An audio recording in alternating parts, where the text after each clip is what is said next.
The surge in prices is subsiding, by the way, and having stated that, the goal is 2%, so he's not there, but he's making headway. Now, Wall Street is asserting, you're finished, you accomplished it. Inflation is subsiding. You obtained what you wanted. Give it time. Halt the escalation of rates. You're going to harm the economy. But the Fed is stating, well, we genuinely don't know. We can't disentangle it. Yes, inflation is decreasing. That's a fact. But is it declining because we're still increasing rates? Or is it waning because we're at the ultimate rate? Those are two different things. And at present, and this is what Powell's been expressing, the Fed inclines to the perspective that they're not at the ultimate rate. That inflation is declining because they're increasing rates.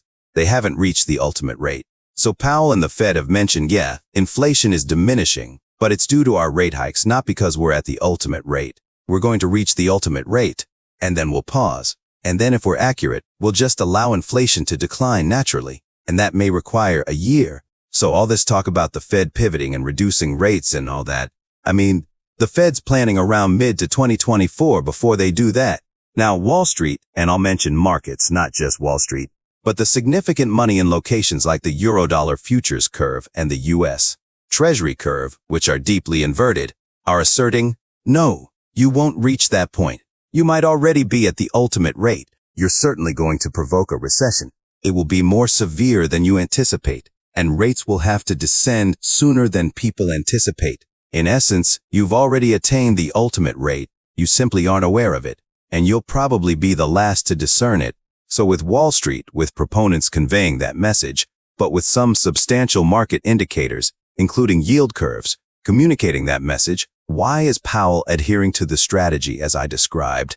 And the explanation traces back to 1980, astonishingly, and what's known as the Volcker error. And everyone is aware that Volcker became Fed chairman in 1979. He remained until the early to mid-80s, and he did heighten interest rates to 20%, or almost to it, to extinguish inflation, which rose to 15% at that time. However, people overlook that there was a recession in 1980. It was rapid but brief. It concluded very swiftly. It was unrelated to monetary policy. The Carter administration initiated some ill-advised regulations on restricting credit card interest rates, and the industry said, all right, we're just not going to lend anyone any money.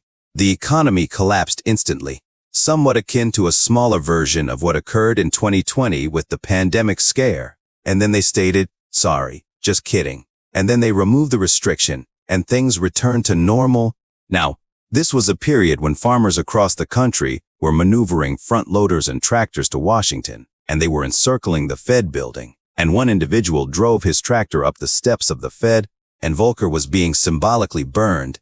I mean, all that transpired. So there was a bit of pressure. Naturally, Congress was in an uproar, and the White House was in an uproar.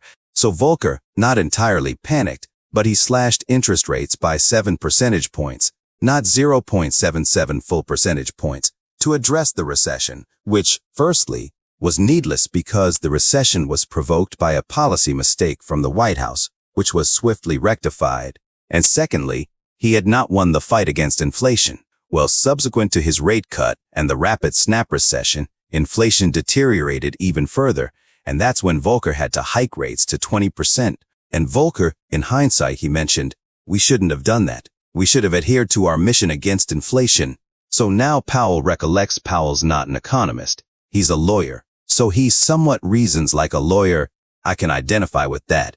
Observing both perspectives, Powell doesn't want to be that individual. He doesn't want to be the individual who acts prematurely and reduces rates.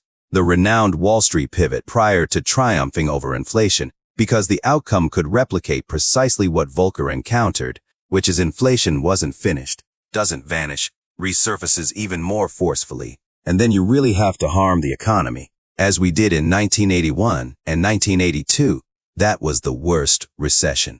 That was significantly worse than the minor one in 1980. That was the worst since the Great Depression. We've succeeded in breaking that record numerous times since then, but at the time, that was dreadful. But Volcker and others have mentioned that was an error he never should have made. So Powell doesn't want to abandon the rate hikes too hastily because he doesn't want to relive the Volcker blunder. He doesn't want to be that individual, and that's what's propelling him. Despite Wall Street's outcry that you're already there, So the query is, how does this all play out? In my opinion, Powell is probably there. He's likely somewhere close to the ultimate rate. He probably doesn't need to heighten interest rates any further. He doesn't have faith in that himself. His models inform him differently because they're reliant on the Phillips curve, which is flawed science.